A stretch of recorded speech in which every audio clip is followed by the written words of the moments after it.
2 days ago, the AMS posted a press release saying that the role of the business manager at CFRC had been terminated and that a new sponsorship and outreach manager position had been created in his place.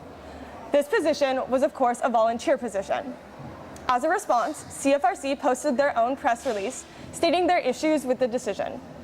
Continuing with the discussion, the AMS released another press release yesterday outlining the financial difficulties of CFRC, which was one of the main reasons for the position of the business manager to be terminated. Today, we are here with Ayanda, who was the former CFRC business manager, to get his side of the story. So, were you given any notice of the termination? And on top of that, were you given any reasoning behind the termination? No, I was not given any notice. I got a phone call, and they said at 2 o'clock, come meet with a couple of people. That was probably around noon. And then I asked, should I bring anything? They said, no, just bring yourself. Around like 1:45, I got another phone call saying, bring your keys. And after both phone calls, I still had no idea what the meeting was about. And so at 2 o'clock, I go meet with these people. They, said, thanks for coming in. We just want to talk to you about a couple of things. When I walked in, there was no sense of like danger that, it was going to be a big, crucial meeting or anything like that.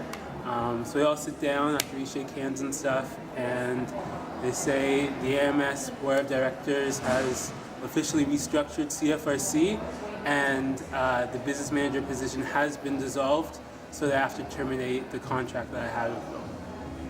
Did you have a plan in place to try and reduce the CFRC deficit? And why did CFRC management not have more of a focus on reducing the deficit? CFRC every year knows that we're probably going to run a deficit. The deficit that we have is a structural deficit, and it's my understanding that we've had this deficit ever since we've become an AMS service. And so over the years, there has been no help from the AMS to reduce this structural deficit that we've had ever since we've become an AMS service. Every year they've just paid off the deficit. Now that we won't be an AMS service, they're no longer going to take care of that deficit, but there's been no plan in place and no help from them as to how we're going to eliminate this deficit. And could you briefly explain the financial agreement between CFRC and the AMS? Yeah, so what's happening is that CFRC is transitioning to be owned and operated solely by its own corporate entity.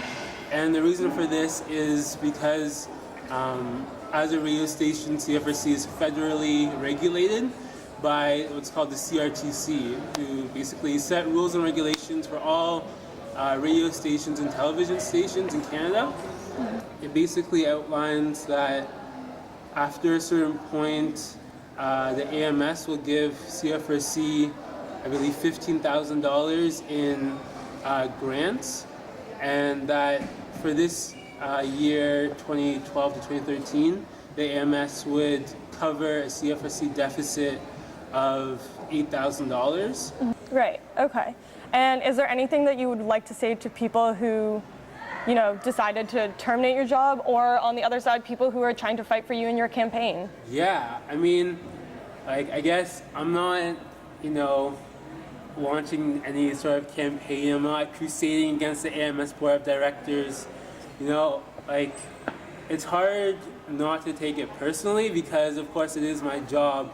I've just lost without notice, and now I have to figure out how am I going to pay my bills and my rent and find a new job. I want to make it clear, I'm not bitter with the AMS board. I'm not trying to get revenge or anything. By talking to you or any other media, I'm not trying to, tell everyone, oh, the AMS sucks or the AMS board sucks. I'm just trying to make sure that the facts are out there and that, Queen students know that, an AMS position was eliminated without notice.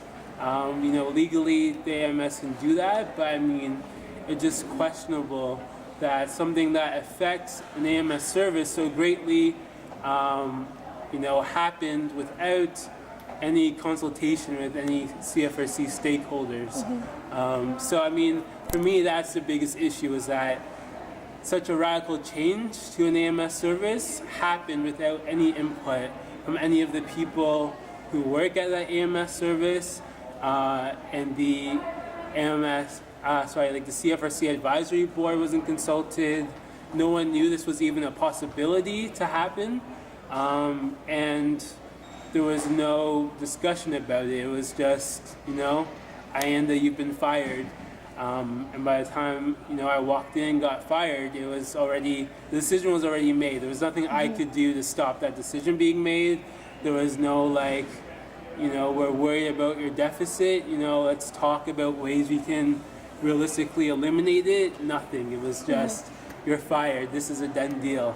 So that's the part I don't like, and that's the part I think students need to know, is that this happened with no consultation with any CFRC stakeholders, and I had no chance to fight for my job. Okay, thank you. Yeah, thank you.